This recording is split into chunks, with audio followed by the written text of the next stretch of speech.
the Lord is showing me that if there will be a national fast, praying, everyone, the north, the south, the east, and the west, and I'm calling you, wherever you are, whoever is hearing my voice, the Lord is saying, love your nation. This is a strategic nation.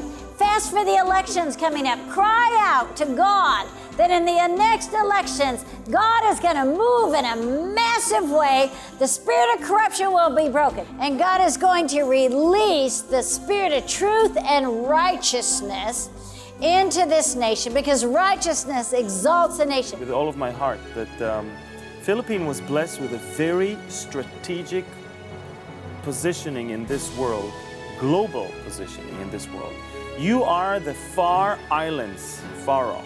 You are the islands that even the scriptures in Jeremiah 31 speaks of in verses 10 and 11.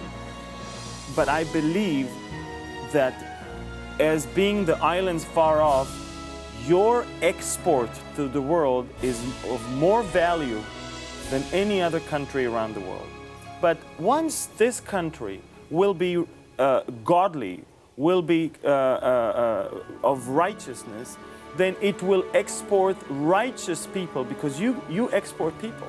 In May 2010, the Filipinos and the Filipinas are not just going to vote. They're going to be behind those curtains. They're not just casting a ballot, they're sowing a seed. And what they sow there, they will reap in the coming years after. And I urge the Filipinos, don't think it's impossible. It's time to vote for kingdom-minded vote. It's time to put inside that box some name that is going to lead your nation into righteousness, into godliness. Philippines comes from what was Philip, and Philip comes from two Greek words that mean love of horses. Now, when you talk about love of horses, especially for a nation, you're talking of a nation that is supposed to have galloping progress. And for God to have a purpose for a nation to make progress that is considered galloping progress, He wants to use the Philippines both as an apostle and an evangelist. That means it's supposed to be establishing quite a number of things for other nations, and it's supposed to be reaching out to other nations and help them to find God. Now that you know that God has a plan for you, stop looking down yourselves. Because too many of the Filipinos always think promotion comes from abroad instead of from above. It is time for the Philippines to begin to wake up and get back to God, because God wants to use the Philippines to restore many other nations. Now, even economically, there are a lot of things that He's about to release that will come the way of the Philippines, because this is the time that God can enable us accomplish in 1 year what will take 10 years normally. Iba't ibang propeta mula sa iba't ibang bansa ang nagpropesiya na may magandang plano ang Diyos sa bansang Pilipinas. Ayon sa kanila, ang taong ito ang itinakda ng Diyos na wakasan ang kasamaan at katiwalian sa bansa. Ganap ng ika-490 taon ngayong 2010, simula nang dalhin sa bansa ng mga Kastila ang Kristyanismo, katulad ng nakasaad sa Biblia sa Book of Daniel chapter 9 verse 24. 77s are decreed for your people and your holy city to finish transgression, to put an end to sin, to atone for wickedness, to bring in everlasting righteousness, to seal up vision and prophecy, and to anoint the most holy.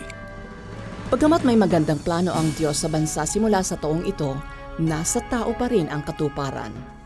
He wants you to proclaim the 3-day of national fasting and praying based on what Joel 2:15 to 17 says. Blow the trumpet in Zion, sanctify a fast, call a solemn assembly, gather the people, gather everyone from your entire nation. You're going to enter into your promised land. I don't mean you're going to go to a new land, but you're going to enter into the covenantal promise of God for your nation. Entering into your promised land, whatever prophecies that have been uttered over this nation in the last 490 years, they are now going to be fulfilled in your promised land. Mahigit 300 taong sumailalim sa mga Kastila ang bansang Pilipinas at 70 taon sa ilalim ng mga Amerikano. Una at nag-iisang Kristiyanong bansa, unang demokratikong bansa sa Asya at may pinakamaunlad na ekonomiya, ang Pilipinas ay hinangaan at kinainggitan ng kalapit nitong mga bansa. Taong 1970 nang magsimulang bumagsak ang Pilipinas at lumala hanggang sa mga panahong ito. Pinakakorap na bansa sa Asya, panglimang pinakamahirap na bansa sa buong mundo at pangalawa sa pinakamarahas na bansa sa mga mamamahayag. Hindi kalooban ng Diyos na manatiling nakalugmok ang bansa. Kalooban niyang pagpalain tayo at ito ang hamon sa atin. If my people, who are called by my name, will humble themselves and pray and seek my face and turn from their wicked ways, then will I hear from heaven and will forgive their sin and will heal their land.